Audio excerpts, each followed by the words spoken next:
હવે લોહીની ટકાવારી ઓછી હોય તો એવા દર્દી 3 પ્રકારના હોય છે: સામાન્ય, મધ્યમ અને અતિ ગંભીર.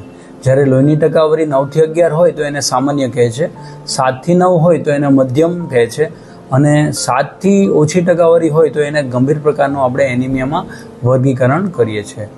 હવે આ સ્થિતિ તો ખૂબ જ સામાન્ય છે અને મોટે ભાગના બહેનોમાં આ પરિસ્થિતિ આપણને જોવા મળે છે. પરંતુ કીધું એમ બાળક અને માતા માટે આ કોઈકવાર જીવલેણ પણ સાબિત થઈ શકે છે.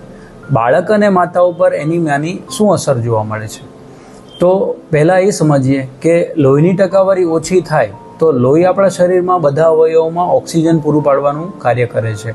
જ્યારે લોહીની ટકાવારી ઓછી થાય ત્યારે પૂરતી માત્રામાં ઓક્સિજન આપણા શરીરને મળતો નથી, જેને કારણે બહેનોને થાક લાગવો, નબળાઈ, શરીર વારે વારે થાકી જાય, શરીરમાં તૂટ કળતર થાય, પગે સોજા આવે, એવા બહેનોનું શરીર એકદમ ફિકાસવાળું હોય છે.